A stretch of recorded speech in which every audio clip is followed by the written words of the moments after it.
Now, I'm going to just share some of the scary experiences while driving for Uber. One of the very scary ones that I remember is when I thought that a man had died in my car.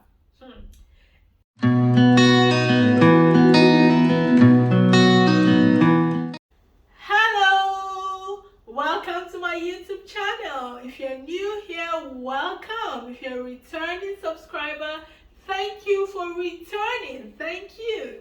For those who are new here on this channel, I discuss anything related to the immigrant struggles, immigrant chronicles, international student experiences, international student stories.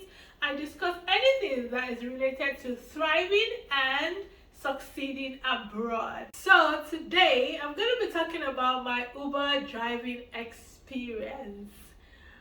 Where I am a Canadian permanent resident, as a lot of you might know. So when I first landed in Canada from the US, it was pretty difficult to get a job in my field. So I drove for Uber for about 8 months before I got a professional job.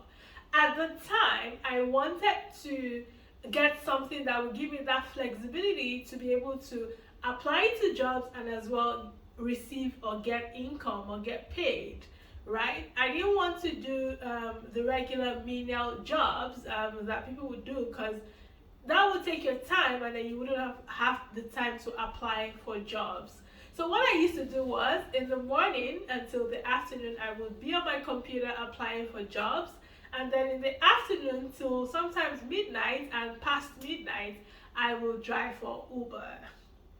So it was a scary experience many times. Firstly, in Canada, it was at the time, this was in 2019, it was pretty uncommon for a woman to drive for Uber. So whenever my passengers would come in, they would say, oh, this is a woman. Oh, we rarely see women. And then some of them will express shock, some of them will express surprise, and some of them actually told me, you shouldn't be doing this. But yeah, I knew what I was doing at the time. I just needed that flexibility to be able to apply for jobs as well as get income to pay my bills. Now, I'm going to just share some of the scary experiences while driving for Uber. One of the very scary one that I remember is when I thought that a man had died in my car. Interesting story. So yes, before I go on, please do not forget to like and do not forget to subscribe to this channel. Yes, I'm going to go into the story. Now, I picked up this passenger and his girlfriend. When I picked them up, then, he staggered a bit. I thought, oh, this person, what's wrong with him? But yeah, his girlfriend was by his side, and then they both jumped into the car. When I got to the destination, so I was going to drop, there were 2 stops. I was going to drop the girlfriend off first, and then I was going to drop him after dropping the girlfriend. So when I got to the girlfriend's destination, I realized that he got off the car with her. And then I was wondering, why is he getting up? Am I not supposed to take him to his own destination? Anyways, he got up, he staggered a bit, and I was wondering. Anyway, I just continued driving, focused on driving. He got into the car, and then he slept off. I noticed he slept off because I asked him a couple of questions. He didn't answer, so he had slept off. When I got to his destination, I told him, oh, you can get up, and then he didn't wake up. So I got off the driver's seat, went back, because he was at the back, right? Got to the back and tried to tap him, and then he didn't wake up. So I got scared. I said, hello, you got into your destination, it's time for you to get off. He didn't. I tapped him again, he didn't wake up. I was extremely scared at that point. So what I did was, I called up 911. And then 911 said, oh, ma'am, how can I help you? And I told them, I think a passenger has passed out in my car. I explained the situation to them, and they said I should try to lift him from the car, or get someone to lift him, out of the car. At that point, I got scared. Like, am I supposed to lift him? If something happens to him, then my fingerprints will be on his body. But yes, that's what they said. I tried to look for someone, and the guy, when I mentioned 911 to the guy ran away. He was like, no, I'm not gonna deal with I'm not gonna deal with that. But yes, the police eventually came, and when they came, of course, I didn't get anyone to lift him with me. So when the police came, they got to my car, and then they asked me a few questions, which I answered, and they tried to wake this guy up. They tried for about 10 minutes, and this guy did not wake up. Of course, they called an ambulance, and after a while, the guy woke up and he just jerked and said, and like it was. I was glad that he woke up finally, but it was just a scary experience. And then the police said he must have taken some intoxicating element. I don't know, maybe he took weed or he took something that just knocked him completely off. Anyways, they took him to the ambulance and they asked me to leave. But guys, that was the most scariest thing ever.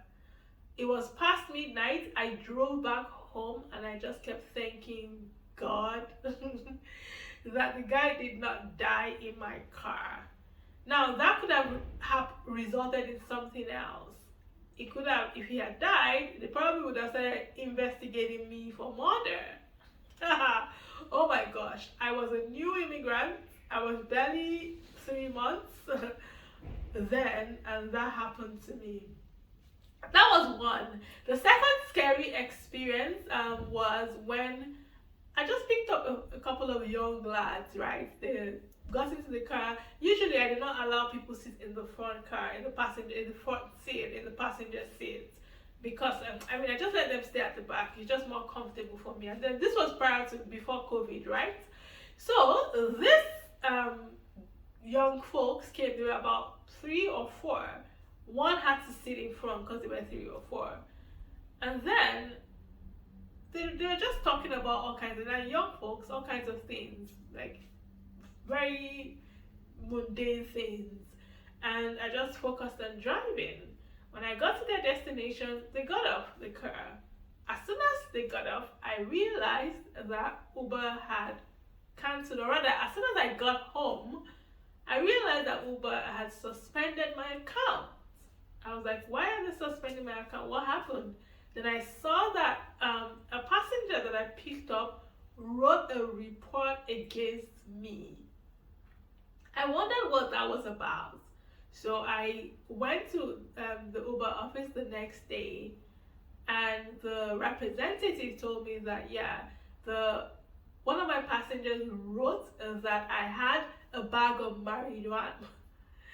A bag of marijuana in the passenger seat while driving.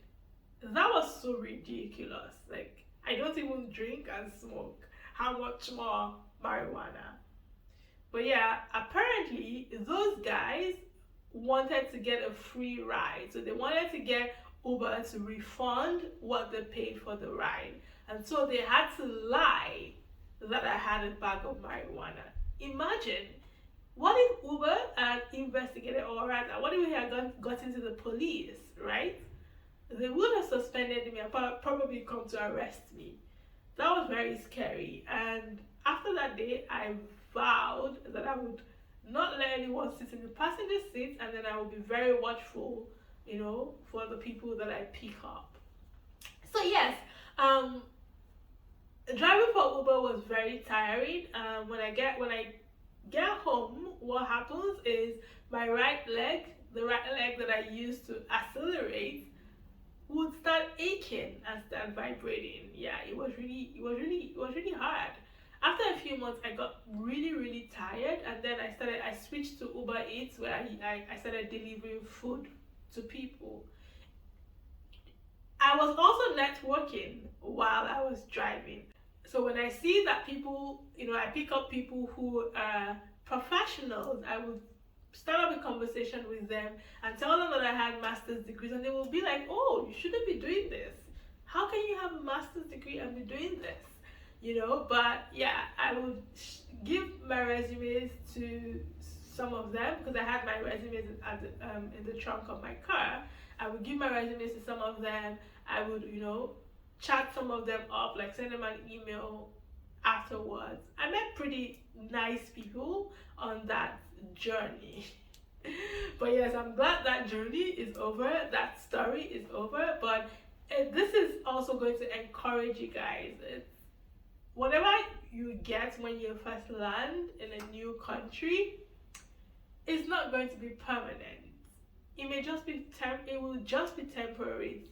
Things will pan out and work out well eventually. So just be patient, trust in God, put in the work, do things that will make you more marketable, attend conferences, job workshops, attend free workshops, on how to tailor your resumes to align with, the jobs that they have in the country. And then just trust God. Things will pan out well. You'll get a good job as long as you have the skills and the qualifications.